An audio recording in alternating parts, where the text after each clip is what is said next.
Hi, I'm John Persinos, Editorial Director of Investing Daily. To view our full range of publications, visit our website at investingdaily.com. Also visit the website of our subsidiary, streetauthority.com. The word agnostic is defined as a person who believes that nothing is known or can be known of the existence or nature of God or of anything beyond material phenomena. A person who claims neither faith nor disbelief in God. As investors, we must take the world as it is, not as we want it to be. Some investors refuse to put money into so-called sin sectors, such as tobacco, gambling, alcohol, firearms, or marijuana. So, let your conscience be your guide. But if, from an investment standpoint, you're an agnostic who seeks market-beating gains over the long haul, consider marijuana. In addition to growth, the marijuana sector also provides a portfolio hedge because it tends to be resistant to inflation and economic cycles. Marijuana carries a lot of cultural baggage. The substance was demonized for decades. Most memorably, the 1930s spawned a slew of histrionic government propaganda films that warned the American public about the soul-destroying evils of cannabis.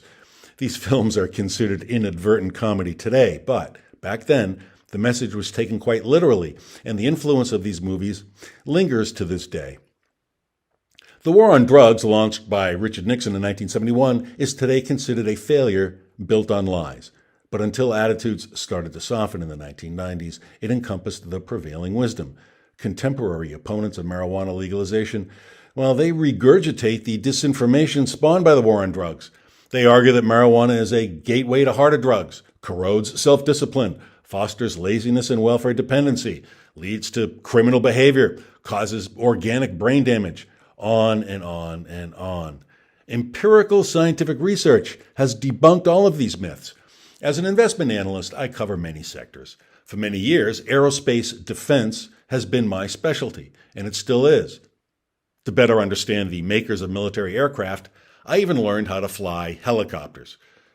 Does that make me a warmonger? Hardly.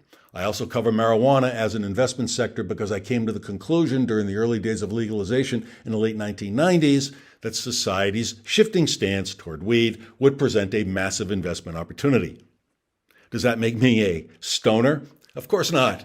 Nor does investing in distillers make one a raging alcoholic, or in tobacco companies a chain smoker, or in casinos a degenerate gambler, or in firearms makers a gun nut.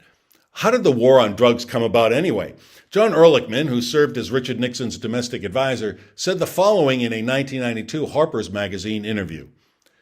You want to know what this war on drugs was really all about? The Nixon campaign in 1968 and the Nixon White House after that had two enemies, the anti-war left and black people. You understand what I'm saying? We knew we couldn't make it illegal to be either against the war or black, but by getting the public to associate the hippies with marijuana and blacks with heroin, and then criminalizing both heavily, we could disrupt those communities. We could arrest their leaders, raid their homes, break up their meetings, and vilify them night after night on the evening news. Did we know we were lying about the drugs? Of course we did. Ehrlichman was a key figure in events leading to the Watergate scandal, for which he was convicted of conspiracy, obstruction of justice, and perjury, and he served a year and a half in prison. The war on drugs is effectively over, and many lawmakers in both the Republican and Democratic parties are trying to repair its damage. Hard drugs, e.g. heroin and cocaine, are likely to remain illegal, at least into the foreseeable future. That's probably a good thing, although libertarians would beg to differ. However, more and more states are legalizing marijuana and even psychedelics. The legislation to do so often contains measures to expunge criminal records and invest in the individuals and communities most harmed by the war. As of October 2023, 38 states have legalized marijuana for medical use, and 23 states have legalized it for recreational use. Meanwhile, an expanding body of medical research shows that marijuana, LSD, psilocybin, the psychoactive ingredient in magic mushrooms, and other drugs classified as Schedule I under the Controlled Substances Act of 1970 actually convey nearly miraculous psychological and health benefits. In a landmark study titled The Association Between Cannabis Product Characteristics and Symptom Relief, published in the journal Scientific Reports, University of New Mexico researchers found that THC and CBD contents were the most important factors for optimizing symptom relief for a wide variety of health conditions. The UNM study is only one among thousands that have reached similar conclusions about marijuana as well as psychedelics. Are there potential drawbacks to marijuana legalization? Sure.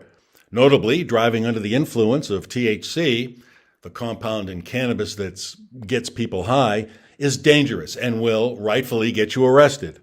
But these caveats apply to any mind-altering substance. During Prohibition in America from 1920 to 1933, it was illegal to buy an alcoholic beverage. Time showed the folly of trying to legislate misguided, quote-unquote, morality.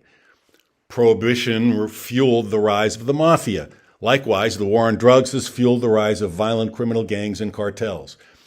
Whether you support legalization, whether you smoke pot, or whether you trip on acid, it's all a moot point. The most successful investors are agnostic, regardless of the sector. For all of these reasons and more, I've launched a brand new service detailing how you can financially benefit from the legalization of cannabis. Called Marijuana Profit Alert, my new publication provides specific, actionable advice on the best investments in the marijuana and psychedelic sectors. To learn more about Marijuana Profit Alert, click the URL at the bottom of the article that accompanies this video on the Investing Daily website. Well, that's it for now. Thanks so much for watching. And if you have any comments or feedback, please send me an email at mailbag@investingdaily.com.